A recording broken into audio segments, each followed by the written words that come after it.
Hi, everybody. Hello, everyone. There's still going to be more people coming in, and I will let them in as usual. So nice to see you. So welcome, welcome. It's been a while. I don't know why we have. It's been a while. It's been a while. It feels like it's been a while since we did Zoom, but okay. It's still going to be great. That long. It feels like forever to me. It does. So welcome, and thank you for joining us. And if I get distracted by letting people in, do forgive me. You all know me. I'm Daniela, the co-founder of Center Stage. And my name's Grant. I'm the partner in crime. And partner in everything. Yes. Absolutely, yeah. As always. So I would like to apologize firstly for all of those people who are still addicted, fixated, or just plain stuck in Zoomdom. We've had 2 live shows at the theatre already, and it feels like about 20 Zooms have gone past in the meantime. So we did warn you this might happen. Real life has returned. Okay. Woohoo! People are leaving their homes in droves, returning to active life, and even gathering in little groups to entertain themselves. In real time, understand? I was just going to say, that didn't sound so good. Meeting people in little groups to entertain themselves. I'm talking about people meeting in real time. No download speeds required, no delays on your answers or your questions, or trying to do music rehearsals with 13-second nano delays between the parts. No, these people are right there in front of you. We had a really great show here on Thursday night at Center Stage. Yochai Sponder, he was doing one of his first show. No, he's done English before, but he's working on a very special 2-hour show in English. The show itself is not 2 hours. The show itself is not 2 hours. But it was thoroughly enjoyable, and we're hoping he will definitely be back on the 17th. We'll tell you a bit more about that later. Absolutely. So the whole issue of going back to Zoom. I know, it's kind of weird. How are you guys doing? Are you are you sort of Zooming still, or are you sort of like real life creeping in, or half? Let us know what's going on. Let's see. Absolutely. And it's but listen, guys, we are the first to really come out of this, so that is a really good it's good to be in Israel right now. Yeah. We need a reason for it to be good in Israel right now, and coming back to life this early is really great. So we are very appreciative of that fact, at least. Yeah, so what's happening at Center Stage? We've got so much coming up. It's quite daunting. I know. I'm going to share with you so you can have a look at what is coming up. And as usual, I'm going to try my whatever we're going to be showing you now, remember, you've got to come with your Tav Yarok. So we're playing it close to the chest, like we've been told to do. Taking no chances.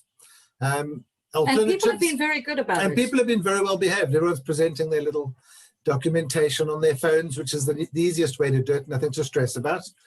Alternatives are getting a certificate of recovery or a confirmation of a negative test no later than 72 hours prior to event. I myself have never done a test, so I don't know how long that would take. Apparently 72 hours. Well, no less, but it has to be valid for that time. So April is humor month, guys, and wow, have we got really some humor lined up for you. As Grant said, on the 17th of April, Yochai Sponder is doing his second show. Yeah. First one was outstanding, really brilliant. Everyone enjoyed it. We're also starting our weekly comedy, late night comedy, Thursday nights at 10 p.m. Do we remember those times? Yes, we do. And we have a stellar lineup for you. Apparently you are allowed to go out at 10 p.m. nowadays, so it's okay. Don't panic. And we have Lenny Ravitch and Benji Lovett, Mike Kroll, Chani Skach, Ronent Veria, some amazing stand-up comics. So it's a real variety kind of evening. And then Benji's going to have his own show later in the month. So humor is definitely on the plate, everyone. Evan Kent will be coming back to Center Stage on April 21st for his second show of Shards, putting the pieces together. You and can you see, can see there what Bobby Reshes Vendriga said about the show. she wrote us came a and she comment. said, if there are any tickets left, please get 1 or 2 or 3 for Shards. We saw Evan Kent last week. We laughed and cried with him. We're very moved just by hearing his story. He's an amazing storyteller and singer. Seriously, get it now. So good report back on that. Go, kid. So, yep. And we're also doing our monthly live music show. We're going to have weekly jam sessions at Center Stage, but once a month, we are going to have a special live music show. This one is called Changes. It's happening on the 24th of April at 8:30. Come and join us, sing with us. It's going to be amazing, some amazing talent. Some of our amazing talent can't make it that night, like Natalie Blenford, who's with us tonight. But she will be with us at the next one, I have no doubt. So, yep, get your tickets to see that one. We're also starting other regular events this month. Sunday nights are going to be dart night. Dart nights. Dart nights. Have you played darts? Meet up with your friends and play a game of darts. We're trying not to hurt anybody normally. Yep. And Mondays we'll be putting on a pub quiz. That's So great that's gonna be fun. We'll have teams signing up. They'll and test their general knowledge and serious see. competition going on. Absolutely, and lots of fun. Tuesdays, as I said, was going to be our live music jam sessions, singers, bands, whatever, open mic, come in and enjoy the music. We're also going to start some slam poetry for those of you who know what that is, or the spoken word performance. Just in case, yep. And it's amazing, and there's some incredible talent coming from that, and we'll let you know. And Thursdays, as we mentioned, Late night comedy night. late With night, the whole bunch of guys. a whole bunch of very funny, very weird guys. It's going to be cool. Right. And as always, we are committed, even after COVID and the whole sort of thing. We will always keep you connected, entertained, and informed. Connected, entertained, informed. Connected. Stay up to date with our things from our website and from Facebook. Yep. If you don't get a regular update, just sign up on the newsletter on our website. All right. Let's get on to chatting to our very, very special guest. So I'm going to ask Ayala to unmute herself, and I'm going to add pin. Yay. There's Ayala. Hey, love. So good to see you. A warm welcome to Ayala Shiftan. Thank you. To those who haven't met Ayala. Well, hopefully you have, because we met Ayala.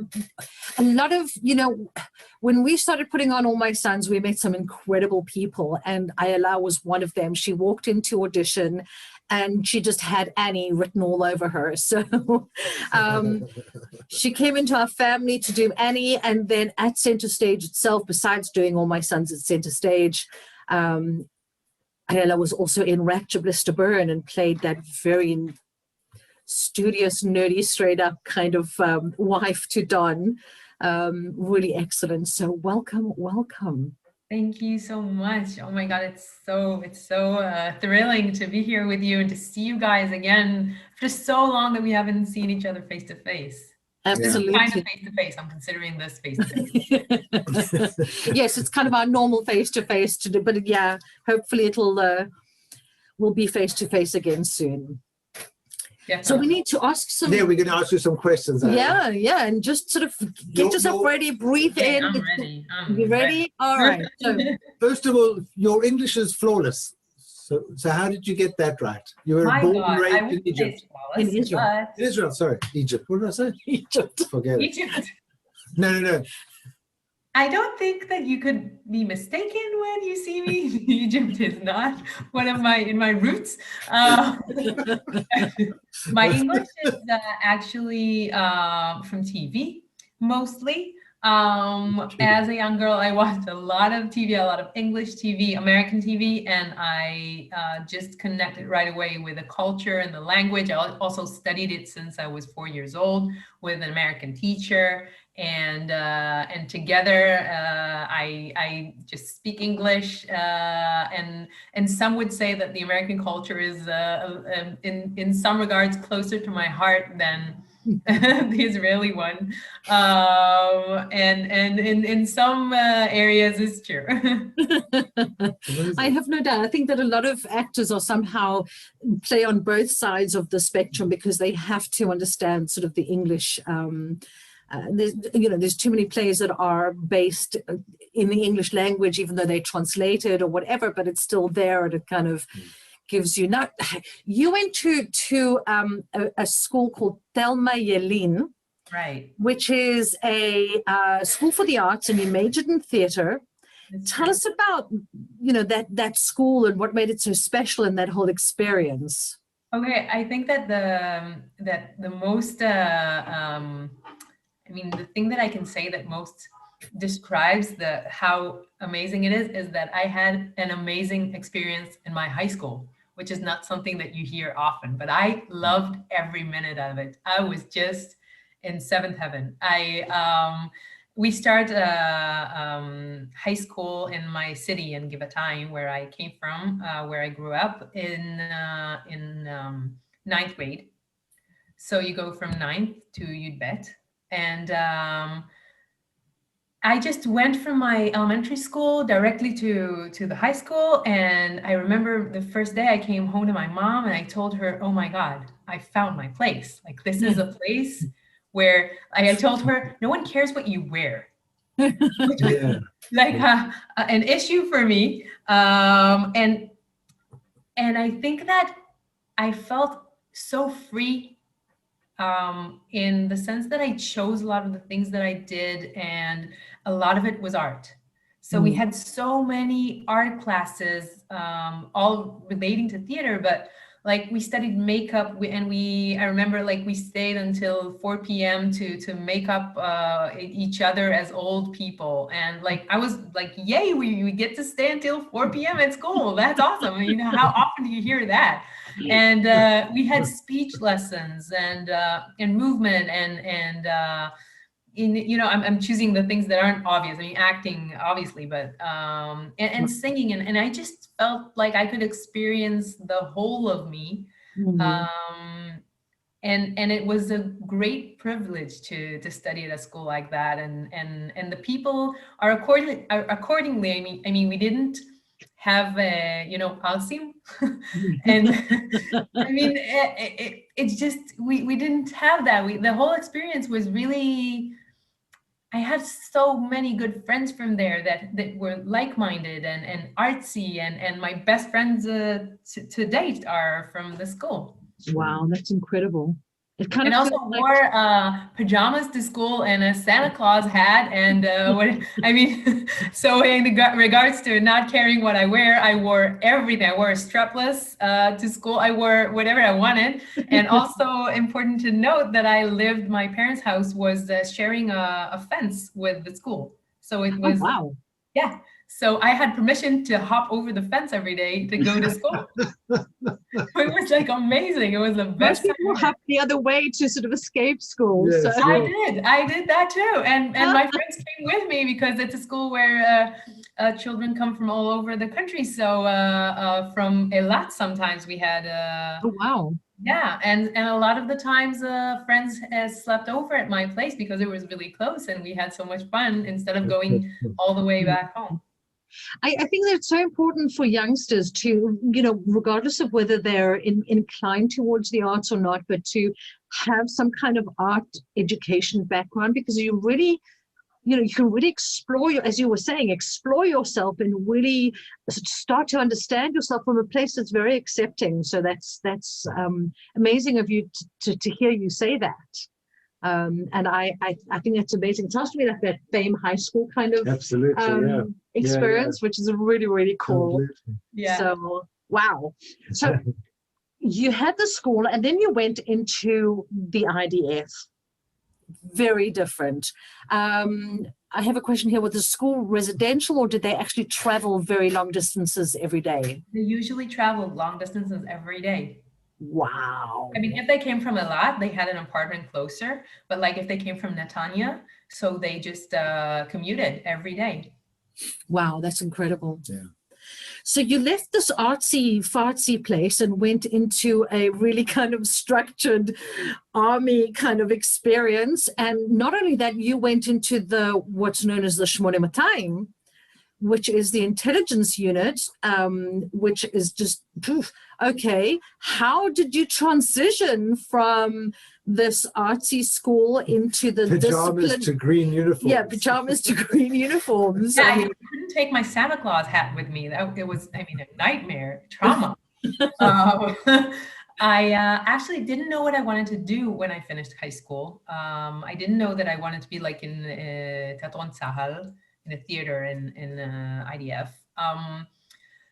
So I just went the route. My parents are both, they were army types, and my dad is still doing reserve as a counselor, and my mom was Sgan Aluf. I don't know how that translates. I have no idea. It's a very high rank. Lieutenant Colonel, yeah, something like this. Yeah. So I just I got my interviews and everything, and I got accepted to Shmone Matayim, and I didn't even think of I didn't really make a decision. I just said, okay, I'm going to the IDF and I'm going to do some interesting role. I mean, that's what I thought. It's a good way to put it. But Shmone Matayim is it's an elite unit, and you actually worked your way up to being head of a unit there. Yeah. And you served for 3 years, not the normal 2 years that women do, right? I even served longer than that because I had a course in the beginning that didn't count in the Pazam. And like I did 6 months before, and then my 2 years, and then another year. And wow. I was an officer, so that's why I did more time. And I have to say that for me, I mean, it goes up and down, and not everything is the same in 3.5 year span, but it was a forming experience. I still feel proud of the things that I did there. And I think it really formed me as a person and as an actress and a writer to have gone through these things. And what was your sort of like, without sort of telling anything, because Shmone Matayim is like most high-tech people come from the Shmone Matayim, a lot of them, let's put it that way. Yeah. But what was like a typical, well, not typical, but what were you actually doing there without sort of like breaching any okay, so, well, I can't really exactly say. I can say I was involved in some very, I can tell you about my last role, which was the most impactful for me. It was, I was an assistant, an intelligence assistant to the highest ranking officer in Shmone Matayim. Wow. Unit of the intelligence. I mean, there are a few units, intelligence and technical, whatever. And in the intelligence units, I was the intelligence assistant to him. I was, I think, the first woman who did this part. And yeah, you. Yeah, it was amazing. And I was also like a lower rank than the others that came before. And I was really shocked to have been offered that. I didn't consider at any point. I mean, one person does that every class, every year. Every intake. Sorry? Every intake. Yeah. And it was, I needed to come in every day at 5 a.m. And I was overjoyed. You are weird. I'm sorry. You go to school, you love it. You go to 5 o'clock, you love it. It's kind of like no. I mean, I did have the hard parts of the service. I mean, I'm sure the base in the south, and it was terrible and everything. But I did get to do this thing, which was, first of all, so interesting, and I had so much responsibility, and they counted on me. I was like 21. And like, who am I? And I did really important things, like real things in the real world that I at the time I said, well, of course I'm doing that. I mean, who doesn't count count on me, a 21-year-old. But now I'm like, that's insane. It's insane. And I also had all these privileges because of this high-ranking role. I had a car from the military. Wow. Nice. Yeah. Okay, so you were like cruising. You were cruising. You did well. I think that it's actors. They are able to adapt. They kind of take on these kind of different characters in different aspects of life, and then we adapt. Now, I want to take you out of the army now and say you didn't go the normal route that most actors go. You actually went into high tech, which is like the normal route that the Shmonim Matayim go to, and you. Normal actors study, then they're broke for a long, long time. And you went into high tech and probably did, and within 5 years, I think you worked your way to director of marketing in a company and business development. How was that?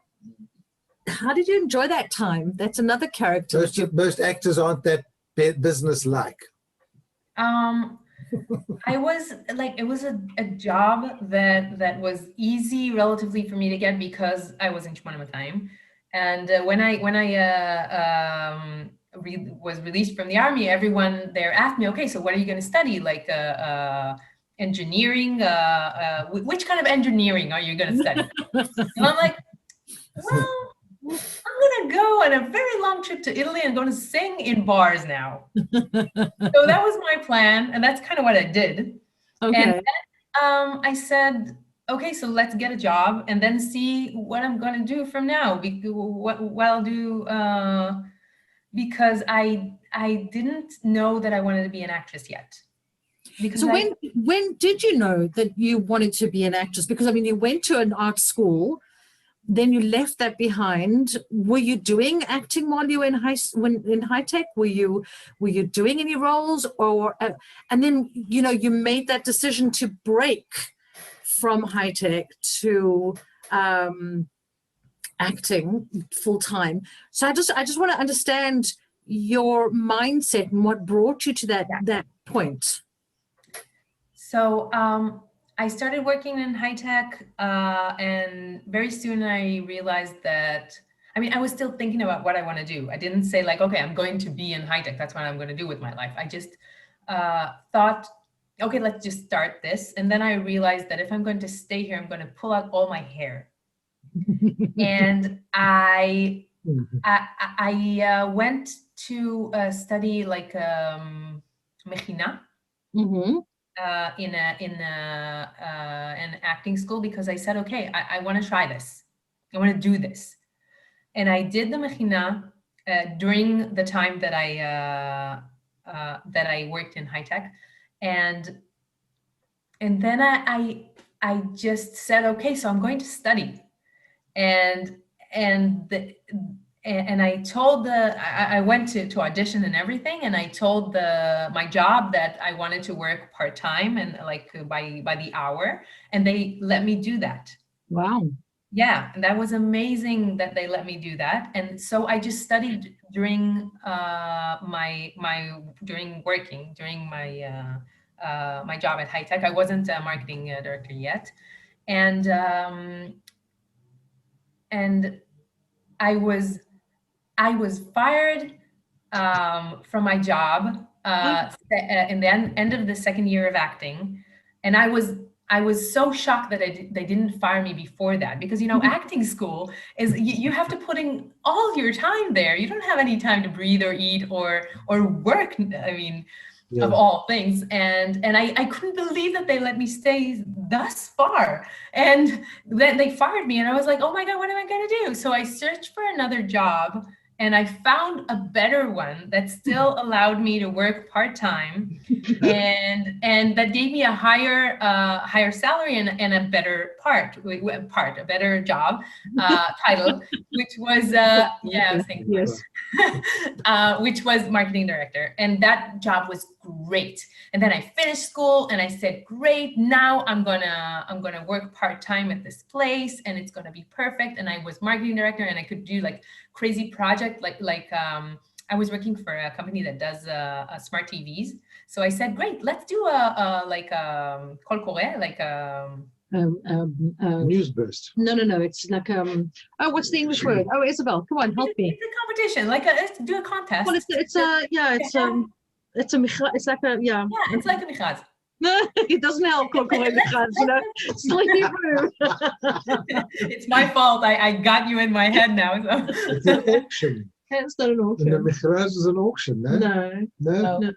Okay. All right. It was a contest, really, and Okay. I told and I said, okay, so let's everyone who has an idea for a web series, shoot an episode, send us a pilot, and then we'll choose a winner, and that winner will have his show subsidized by Samsung.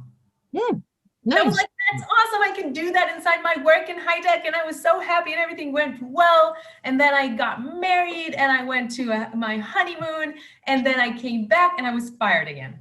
Oh, no. That's illegal. So,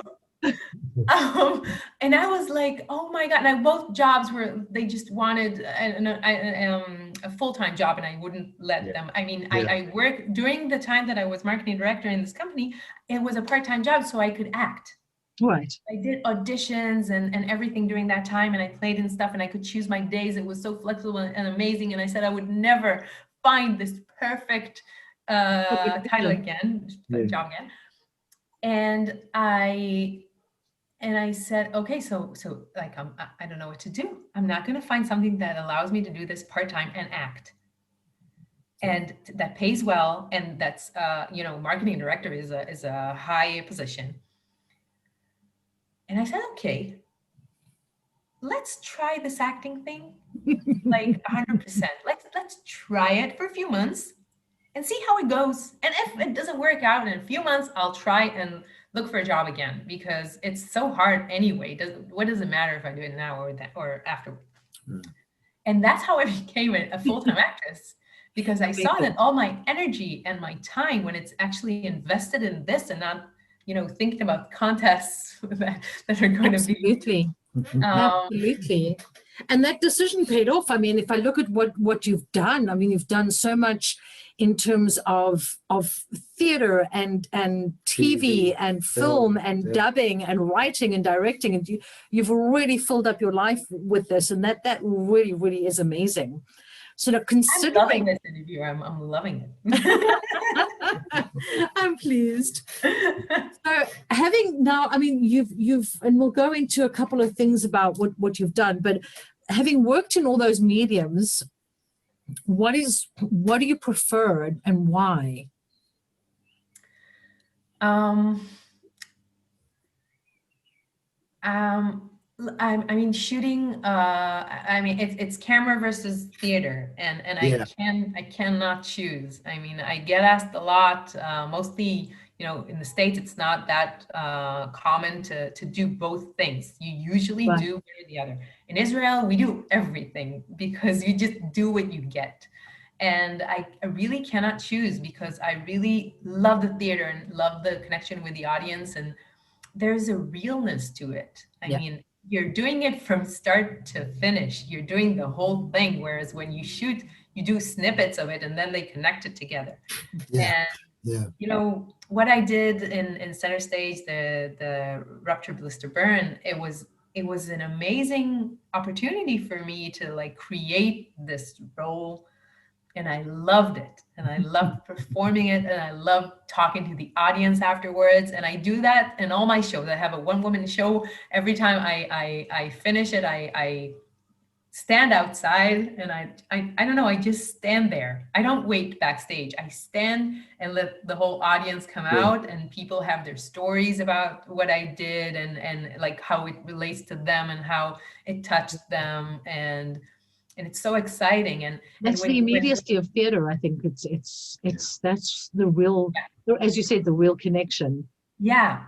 But when I shoot something, it's so up close and personal. It's everything that you do gets registered, and you can react in a real way and not in a way that is shown a little bit that I need to show it, but just be with my emotion and my reactions, and it's one thing at a time. You have your scene and it's a whole world, this scene, and then the other scene is a whole world of its own. So Yeah. it's so Yeah. different, and I love them both.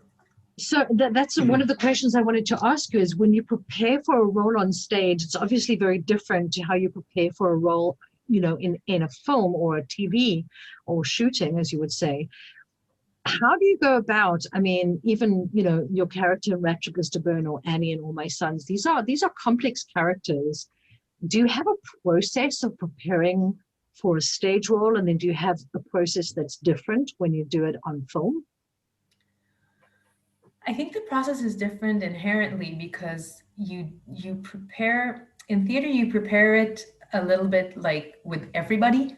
You have everybody to work with throughout a long process, and film or TV, usually you work, unless it's a role, like it's a really big role and you work with the director and the other characters the whole way, which is rare. You usually work a little bit more on snippets. I mean, you work on the scene, you work more on your own, and with maybe your partner it's in a short time. You don't have like the process of preparing a show where you can discover things. I feel like I can discover more things as the process is longer, and I feel that I can do that more in theater. I mean, the thing that would guide me in both is what do I want as the character? What are my obstacles? But like within a scene, I would always try to say, okay, I want to make you do this. This is my action. I want to make you love me. I want to make you go and do whatever it is. And that's true for both. But the process is different of how to get to it. Exactly. Nicely put. Yeah, and you're right about the, you know, in theater you have the time, you have that team, that collaboration. It's more kind of a reaction, whereas film is kind of more, as you said, very personal, up close and intimate. So it's definitely different. What do you have a standout role that's, I mean, I know Annie, you've done it you've done it under various circumstances at various times of the day, in various locations around the country. Is there a standout role apart from Annie, or that you remember, and for what reason do you remember it? I think it's two roles for different reasons. One is in Rapture Blister Burn because I feel like I feel like I was given, in a sense, one character, and the character that came on stage in the end was a different one. And I feel like I got her. Like, I feel like I got where she's coming from and what kind of person she is. And that's different from what we read initially and what I was directed to do initially. And then I brought something within me from understanding her that I felt like a life, a spark. And the second one is my one woman show, which is something that I worked I worked a lot. That's the one that we saw you in, right? And that is something that I went through a very long process with, and it's something that I also like brought to life and made happen, because it's something that I produced in a way, because I connected the theater with the place and the director and everything, and I was so proud for this thing to happen, to get a life, and for this character to be alive all of a sudden. And to stand on a stage alone makes it so. A one-woman show is definitely a challenge, and we've seen you. What's amazing is your range of, you know, if I look at what I've seen you in, from Annie to Rapture Blister Burn to Mekudeshet, that's what it's called, right? And also your Date Me Tel Aviv, we saw that was a kind of a comedy, all very different. And I love the fact that you talked about, you know, bringing something of your own and finding that character within you and enriching it. And that's the real kind of pleasure, I think, and the real magic of theater, where you can actually do that. And find the character. And I think, I mean, it's amazing that you've taken on all these different roles and brought such different characters to them. They're all so unique and stand out on their own. So kudos to you. During COVID? Yes, during COVID, you did something very, very interesting that I want to share with everyone. You created a video for your for Shelig at the time. Shelig is a beautiful name, Snow. I mean, you know.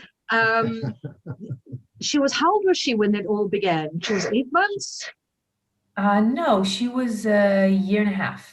A year and a half already. Okay. Because I mean, you got to understand that when Ayala got pregnant and she had the baby, she brought the baby to rehearsals and I would hold her while we were rehearsing. Yeah. And now she's held now 2.5. 2.5. So they grow quickly. But you created this video for her to try and explain to her the situation. So I want to show just a little bit of it, and then we'll talk about it. So bear with me while I show this and have a look at this. Wow. That was really beautiful. It's beautiful. A bit dark in spots, but beautiful. It is dark. So I mean, this was, and I must mention, this was right at the start where we didn't know what it was going to be like and what's going to happen. And it was really kind of terrifying, but you came up with that whole idea. How did that come about? There was, I think everyone, we were in lockdown and everyone were searching for what to do with themselves. And there were a lot of, we came back to that. Kol Kore. There were a lot of those. People were searching for new material and interesting. Thank you so much. For art and for something to hold on to. And one of there was a show that looked for a new material, and you were talking before about poetry slams. So I wrote this. I was going to say it's very much in a poetry slam style. It is, and I wrote it as a spoken word. And I didn't think to make a film out of it or anything. I just wrote it as a spoken word and I submitted it, and it didn't it didn't rise from the paper as as I intended it to. Yeah. And it wasn't accepted to that thing, but I said, hey, I like this. I think there's something here. And I started thinking what to do with it. And I remember just going about my house back and forth for a few days and saying, okay, so what is it going to look like? Like, what is this? How is it going to get life? Come to life. And I just,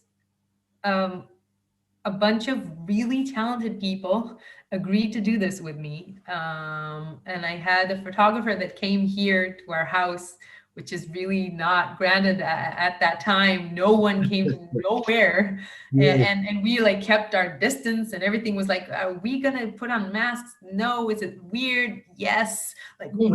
How is it gonna? And I had this amazing animator. Okay. Mm-hmm. An editor, in Baal Chayon and Yossi Arom and Gal Genosar. I feel like I have to give them this credit. It was amazing working with them, and we just created this in a few days. Amazing. And I felt that it all just came together in something that was initially in my head, and I can't believe that it exists in the world now. Yes. And I got interviewed for it. I know. I saw you on Channel 11, and you won a prize for it from Mifana Pais. Yeah. So it really, really went places. Is this something you want to pursue further in terms of your career?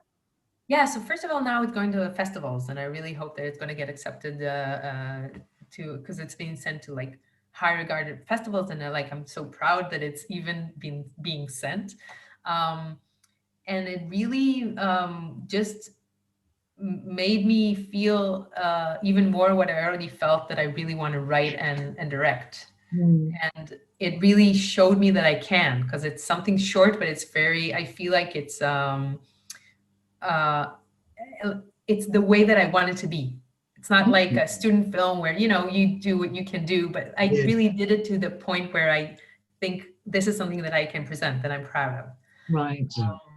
And Maybe- now I do want to pursue this, and I do want to write more. And once I'm writing already, and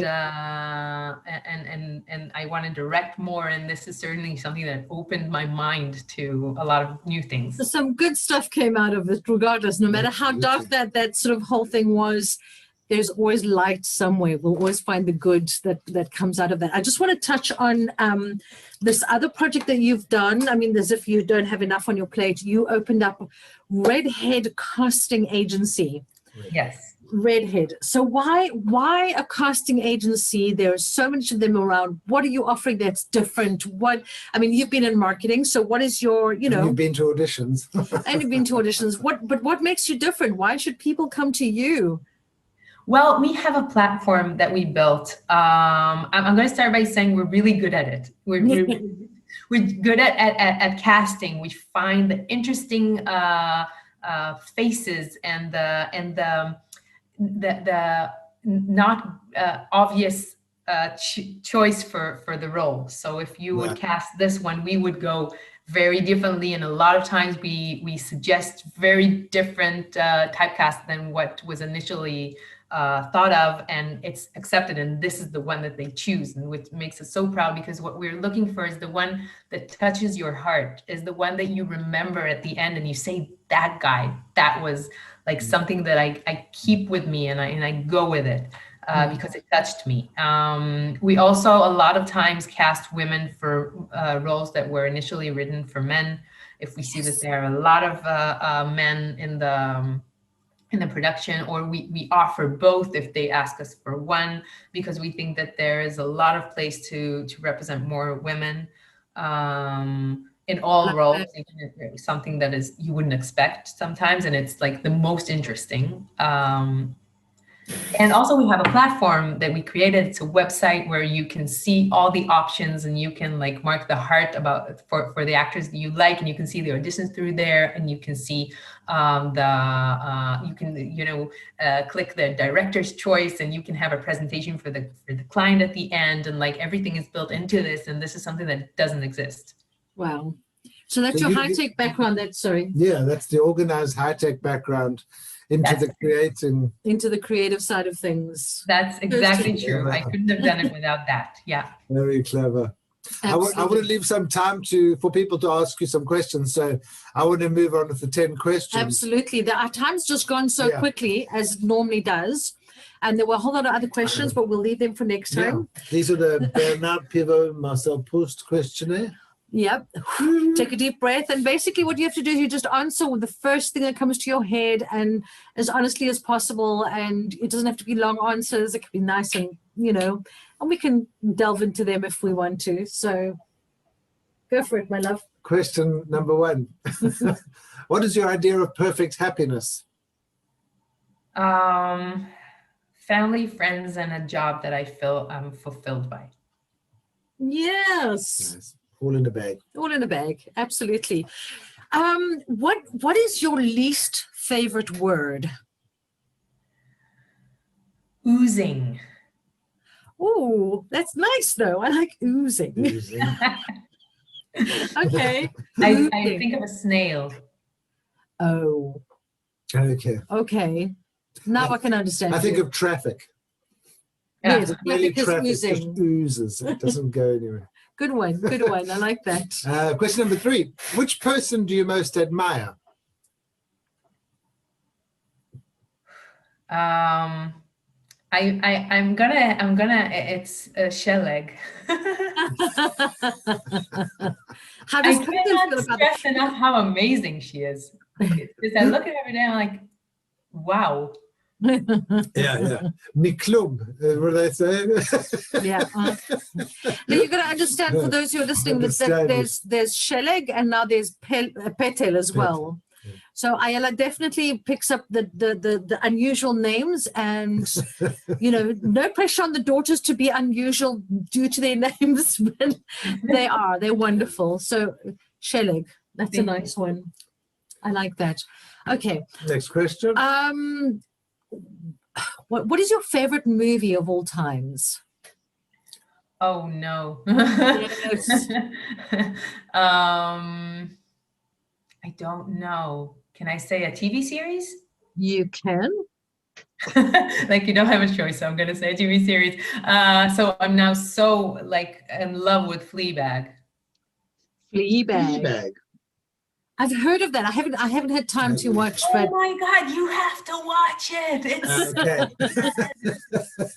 so good.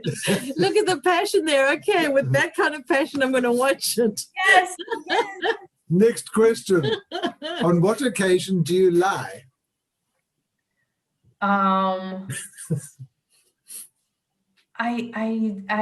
When I'm caught like with my pants down and I'm like, I don't know what to do. Does So that like, happen I lie a little bit. Like I wouldn't say something that's like okay, so no, I'm perfect. But I would like bring it a little bit to my side, maybe. You'll tweak it. Tweak it, yeah. Okay. What natural gift would you like to possess that you don't currently possess? A better memory and not procrastination and not being a procrastinator. Okay. Oh, I'm with you on that one. If you find that, tell us where it is because we're buying. Yes, I don't have that. I procrastinate everything. Yeah, and then I wonder why it's also pressured. Next Absolutely. question. What is your most treasured possession? And you don't own your children, apparently. No. I don't own my children. No. You don't possess them. My possession. Okay, I'm gonna say something that's really weird and I don't even know why, but I have this plastic heart, a red plastic heart that I had ever since I was a little girl. I have no idea why it's so important to me, but like I know that it is, and I couldn't find it for a few years. I thought that I had lost it, and when I saw it again, I was like, oh my God, I didn't realize how important this thing is to me. I don't even know why. It's really weird. That's interesting. That's really interesting. How we put on these emotions onto things and yet not understand Emotional attachment. Yeah. why we're attached to that. I just told I would her put you on a couch there and sort of like really dig. Yeah, I just told her that I'm really sorry that Charlotte's not going to remember anything about her life thus far because she's 2.5 years old. We don't remember anything, but she's going to remember the way she felt, like the way that she's feeling. That's what's going to like build her. Yes, Yes. absolutely. Yeah. So true. I mean, that's as a parent, that's a spot on. Next All right. question. Which word or phrase do you most overuse? Like in every meaning of it, like. And that's so American, like. Which loosely translated is ki'ilu, right? Yeah, kilo. Ki'ilu. Do you use it in Hebrew as well a lot? You do. Okay, so it works both ways. Yeah. Okay. The two more questions. This is 9. What do you most value in your friends? Devotion. You Like demand devotion from your friends. That's cool. demand? It's like you will be devoted to me. Wait, that's what you asked about demand? No. I said, what do you most value Yeah. in your friends? Devotion. Yeah, it sounds in English. It sounds a little bit kind of. Yeah. I don't know, guys. What do you think? To me, it sounds kind of a little bit. But So I think that maybe I'm not translating it well. that's It's like, what I'm saying. That's kind of what I'm trying to say. like I mean- it's like- I wanted to say love. Like that was the first thing that came to Yeah. mind. Love is beautiful. Loyalty, friendship. Yeah. Like they're I don't know even how to translate what I mean. Why am I not surprised? Adoring But it's in the areas Adoring of fan. love and like do like I would do anything for them and I know that they would do anything for me. Yeah. Okay. Right. That's. You said it. That's it. That's it. That's it. Devotion. Yeah. Okay. Last question. Deep Danny's breath. going to ask. If, God forbid, you were to die and come back as a personal thing, who or what would it be? Mm-hmm.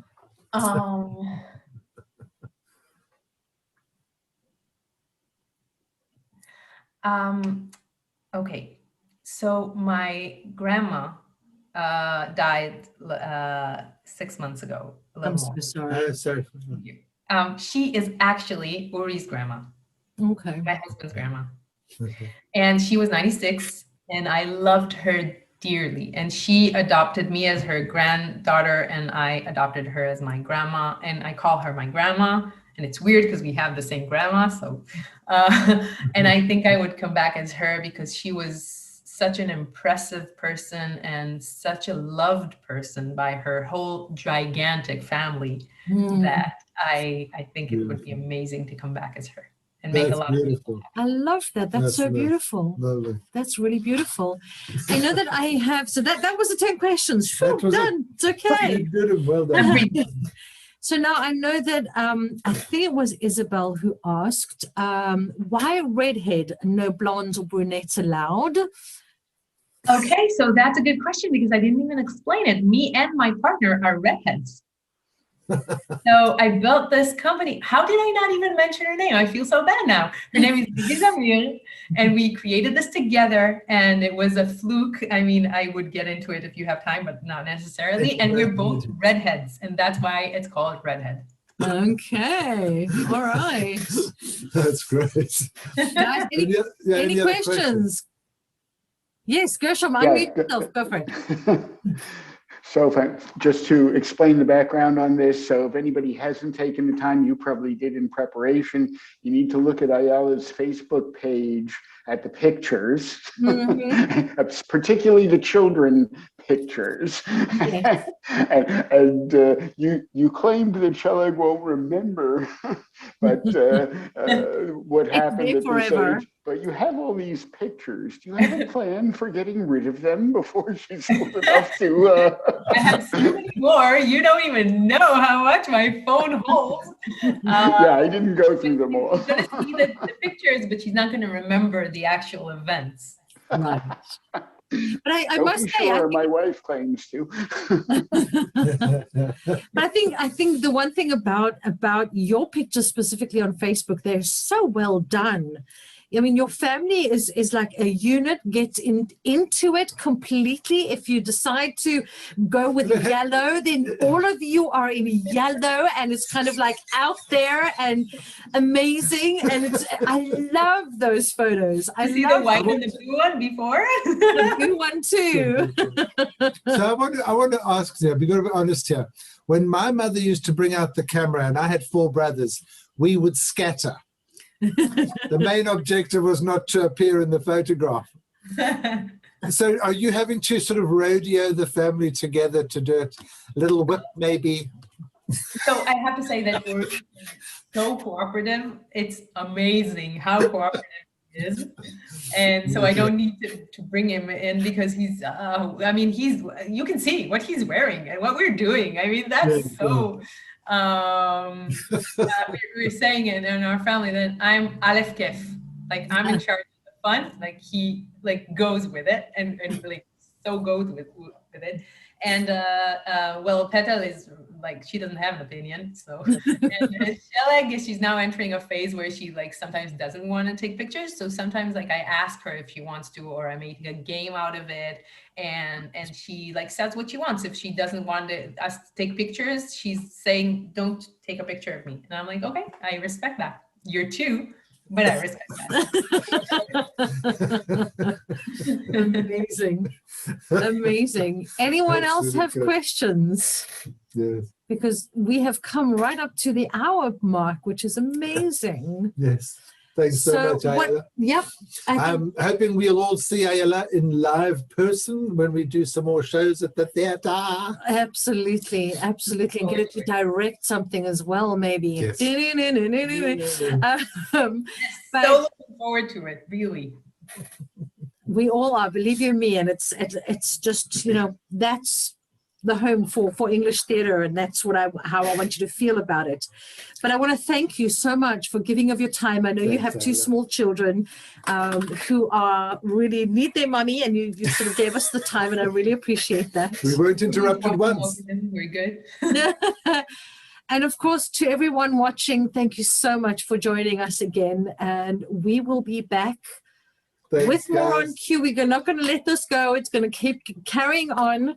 And hopefully, thank you so much to both of you. Amazing people with amazing dreams that actually come true. It's so rare, and just I'm so amazed by it. Absolutely. Oh, thank you. And thank you all for your time. And we will see you next week, and the week after, and the week after, and hopefully Ayala will see you soon.